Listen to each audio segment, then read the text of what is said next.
লাকাদ কানা লাকুম ফি রাসূলিল্লাহি উসওয়াতুন হাসানাহ, রাসূলের আদর্শ মডেল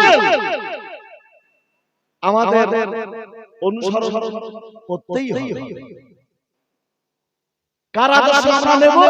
আল্লাহ পাক বলেছেন নবী পাকের আদর্শ, তার জীবন গাড়িটা হচ্ছে গোটা কোরআনটাই হচ্ছে নবী পাকের আদর্শিত জীবন। সেই জীবন ফলো করতে হবে। দুনিয়ার কোন নেতা, দুনিয়ার কোন ক্যাডারের পিছনে সময় নষ্ট দিয়ে আপনার আমার লাভ হবে না। যদি পৃথিবীর শ্রেষ্ঠতম নেতা আমার আপনার নবী, যিনি ন্যায় প্রতিষ্ঠা করে গিয়েছেন, যিনি আমাদেরকে সরল পথ দেখিয়েছেন, যিনি আমাদেরকে জাহান্নাম থেকে জান্নাতে যাওয়ার রাস্তাটা তৈরি করে দিয়েছেন, সেই নবীর আদর্শিত জীবন আমাদের মেনে চলতে হবে। মহান আল্লাহ পাক পবিত্র কালামুল্লাহ শরীফের ভিতরে জানিয়েছেন, ইয়া আইয়ুহাল্লাযীনা আমানু দুখুলু ফিস-সিলমি কাফা ওয়া লা তাতাবিউ খুতুওয়াতিশ শাইতান ইন্নাহু লাকুম আদুউম মুবিন। মহান আল্লাহ পাক জানিয়েছেন যে ও মানুষেরা, ও আমার নর-নারীরা, তোমরা সদা সর্বদা পরিপূর্ণ রূপে তোমরা ইসলাম ধর্মের ভিতরে দাখিল হয়ে যাও। আমি ঈমানের কালেমা পড়ব, নামাজও পড়ব, সুদও খাবো, ঘুষও খাবো, পরিপূর্ণ রূপে। আল্লাহ পাক এই আয়াতে কারিমায় আল্লাহ পাক জানিয়েছেন তোমরা পরিপূর্ণ রূপে ইসলামের মধ্যে ঢুকে যাও, ইসলামের ভিতরে প্রবেশ করো, ইসলামের ভিতরে দাখিল হয়ে যাও। শয়তানের পথ, শয়তানের মত, শয়তানের পথাঙ্ক তোমরা অনুসরণ করো না। কেননা শয়তান আমাদের পরম শত্রু। শয়তান বলবে না, শয়তান করাবে না, এরকম কাজ কিছু নেই। নিজেকে, নিজের নফসকে কন্ট্রোল করতে হবে, তবে আপনার আমার মান মর্যাদা আল্লাহ পৃথিবীর জমিনে যা রাখবেন, আখিরাতে আপনার মান মর্যাদা আল্লাহ পাক শতগুণে বাড়িয়ে দেবেন। একবার জোরে বলুন সুবহানাল্লাহ। আমার বন্ধুগণ, সেজন্য আমি আপনাদের পায়ে ধরে বলে যাব, এই ঢোলখালীর আব্বাজান, আমার ভাইরা, আমার আম্মাজানেরা, বোনেরা, আমি আপনাদের হাতটা ধরে পায়ে ধরে বলে যাব, মহান আল্লাহ পাক কোরআনের ভিতরে কম বেশি আপনার 82 জায়গায় নামাজের জন্য বলেছে। এই নামাজ অশ্লীলতা, জঘন্য কার্য থেকে আপনাকে আমাকে হেফাজত করবে। একবার জোরে বলুন সুবহানাল্লাহ। সুতরাং নামাজ পড়ি আর জীবনটা পরিবর্তন করি, তবে আপনার আমার লাভ হবে। আমার বন্ধুরা, অনেক সময় নামাজের কথা বললে মানুষ বলে এরকম অস্ত সেই হয়ে পর্যন্ত শুনছি, এখন আর অন্য কোনো কি নতুন কোন ওয়াজ নেই? আছে। আমার বন্ধুগণ, পৃথিবীর জমিনে এই যে বেনামাজি, যে নামাজ পড়ে না, কবি বলছেন যে শোনো রে ভাই বেনামাজি, নামাজ কেন পড়ো না? নামাজ না পড়লে কি হবে? পড়লে জান্নাত, না পড়লে জাহান্নাম। শোনো রে ভাই বেনামাজি, নামাজ কেন পড়ো না? বেনামাজি মরলে পরে দোজখে তার ঠিকানা। পরিষ্কার মহান আল্লাহ পাক সূরা কিয়ামতের আখিরি তাকিদ সংবাদ দিয়েছেন মহান আল্লাহ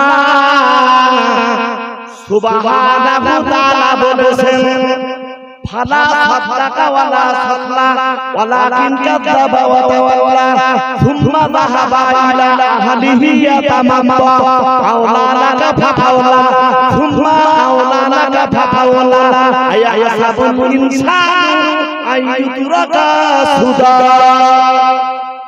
মহান আল্লাহ পাক সূরা কিয়ামতের আখিরি তাগিদ সংবাদ দিয়েছেন। কি সংবাদ দিয়েছেন? আমার কোরআন শরীফ, যে কোরআন শরীফ পড়লে সওয়াব, দেখলে সওয়াব, যে কোরআন শরীফ হচ্ছে দুয়ার ভান্ডার, গোটা কোরআন শরীফটা, যে কোরআন শরীফের এক একটা অক্ষর আপনি আমি পাঠ করব, মহান আল্লাহ 10-10টা নেকি তার নামায় আমলে লিপিবদ্ধ করেন। একবার জোরে বলুন সুবহানাল্লাহ।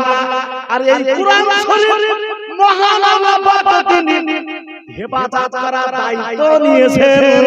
আল্লাহ পাক কোরআন শরীফে জানিয়েছেন ইন্না নাহনু নাযালনা আলাইকা, আল্লাহ পাক ইন্না নাযালনা, আল্লাহ পাক কোরআন শরীফের ভিতরে বলেছেন আমি কোরআনুল মাজিদ আমি নাযিল করেছি এবং আমি এর সংরক্ষণ করব। একবার জোরে বলুন সুবহানাল্লাহ। ও ভাই, তাই তো বর্তমান আপনি দেখুন পৃথিবীতে কোন গ্রন্থের আপনার মুখস্থ আছে এর কোনো প্রমাণ নেই, কিন্তু কোরআনুল মাজিদ এমন রহমতের ভান্ডার যেটা হাজার হাজার মানুষের ব্রেনের ভিতরে আল্লাহ পাক ঢুকিয়ে দিয়েছেন। একবার জোরে বলুন সুবহানাল্লাহ। অন্যান্য ধর্মগ্রন্থগুলো পার্শ্ববর্তী নদীতে আপনি ফেলে দেবেন, তৈরি করা সম্ভব হবে না, কিন্তু আল্লাহর কোরআন আবার তৈরি করা সম্ভব হবে। কারণ হাজার হাজার হাফেজে কোরআন আলেমে দ্বীন পৃথিবীর ভিতরে আল্লাহ পাক তৈরি করেছেন। একবার জোরে বলুন সুবহানাল্লাহ।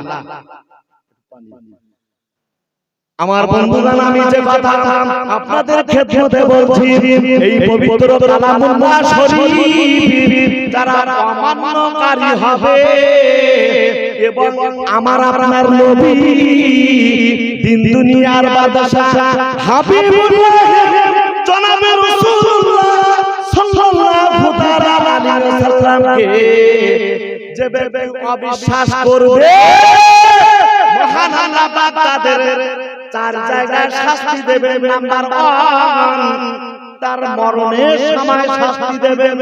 মরণ আমরা প্রাণী, আমাদের মরতেই হবে। কুল্লু নাফসিন যায়িকাতুল মাউত, মরণ আমাদের অবধারিত হবেই হবে। এই মরণে তাদের শাস্তি হবে। এক নাম্বার, পৃথিবীর জমিনে আমরা একদিন না একদিন আমাদের সবাইকে সমস্ত মায়া মহব্বত ত্যাগ করে একদিন আমাদের বিদায় নিতেই হবে। তাই এই মরণের সময় কোরআনকে যারা অমান্যতা করলো, যারা নবীকে অবিশ্বাস যারা করলো, নাম্বার 1 তাদের মৌতের সময় শাস্তি, মরণের সময় তাদের প্রতি আল্লাহর রহমত আসবে না।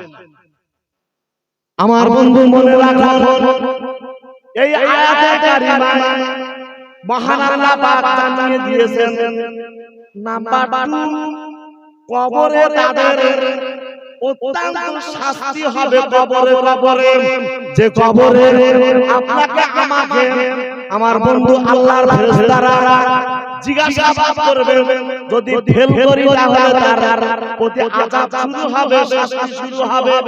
নাম্বার 3, হাসরের মাহমাঠে ময়দানে মাহশারে আমার বন্ধু যেদিন আমার আপনার হিসাব আল্লাহ পাক নেবেন, ওই হাসরের মাঠে তারা ভয়ানক আযাবের ভিতরে গ্রেফতার হবে। নাম্বার 4, তার ফয়সালার উপরে হয় সে জান্নাত যাবে না হয় সে জাহান্নামে যাবে, জাহান্নামে যাবে। আমার চতুর্থ নাম্বার হলো জাহান্নামে তাদেরকে শাস্তি দেওয়া হবে। কাদেরকে? যারা নবীকে মানবে না, কোরআনকে মানবে না, এই চার জায়গায় তাদের খুব শাস্তি দেওয়া হবে। এই শাস্তি কবল থেকে যদি আমি আপনাকে যদি রেহাই পেতে চাই, তাহলে আপনাকে আমাকে সজাগ থাকতে হবে। শরীয়তের নির্দেশ মোতাবেক আপনার আমার জীবনটা তৈরি করতেই হবে, নইলে আপনি আমি ফেঁসে যাবই, এর কোনো ভুল নেই।